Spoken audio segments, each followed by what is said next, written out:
Thank you, Mr. Chair, and I too join with my colleagues in offering our sympathy and our concern. And as Mr. Representative Graves said right at the beginning of this hearing, this is all about you, the people.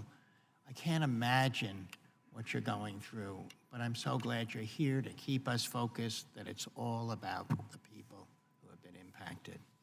So my questions and my concerns, Mr. Muhlenberg, really have to do with the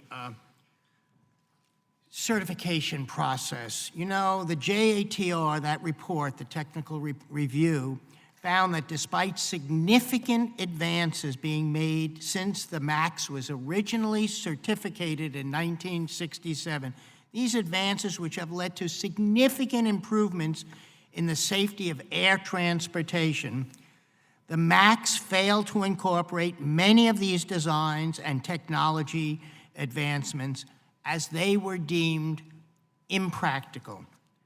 What is the reason Boeing failed to include the latest safety features in the MAX like those Boeing included in other aircrafts, like the 787 Dreamliner? If I can, Congressman, let me take an attempt at that.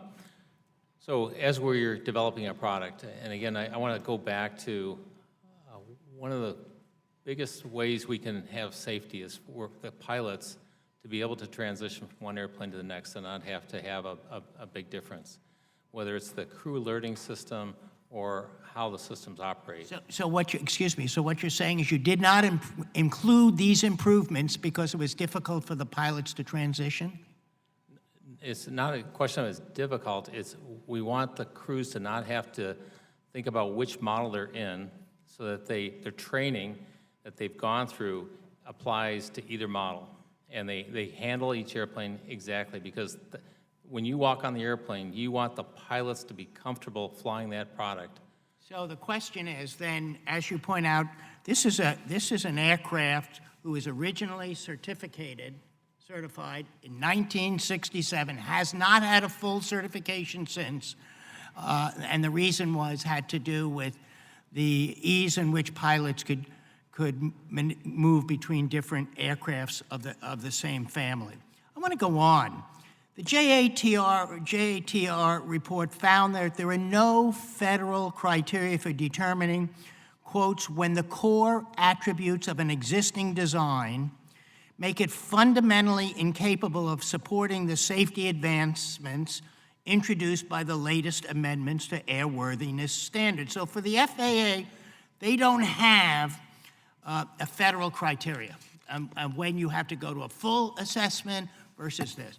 What criteria does Boeing use to decide when it's time to upgrade the original design and have a recertification? So, Congressman, there's actually regulations in Part 21 of the FARs that defines when you need to do a new type cert versus an amended type cert, and we follow that process. We have conversations with the FAA. Well, the FAA has no specific standard. You're saying Boeing just follows that the FAA, there's no specific criteria that you use independent of the lack of standards that the FAA actually specifies. We follow the FAA regulations on new type cert. The standard you just mentioned. Yeah.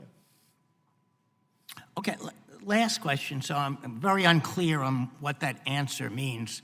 The JATR report also found that the requirements of an amended type certification process, like the MAX went through, focuses only on change and areas affected by the change, which may fail to recognize the whole aircraft system, which could be affected by seemingly small changes. Do you agree with the assessment by the JATR report? Congressman, we're taking a look at all of the recommendations from that report. I believe there are 12 recommendations that are being considered. And one of those areas is this system-wide analysis, right, failure mode analysis.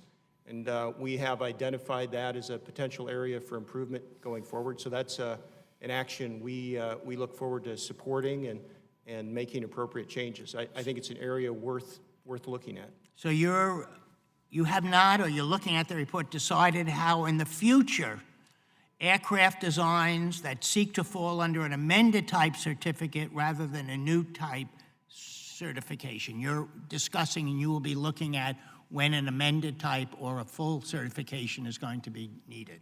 We look forward to working with the FAA and the rest of the industry on any changes that may be required to Part 21 on when you apply for one versus the other.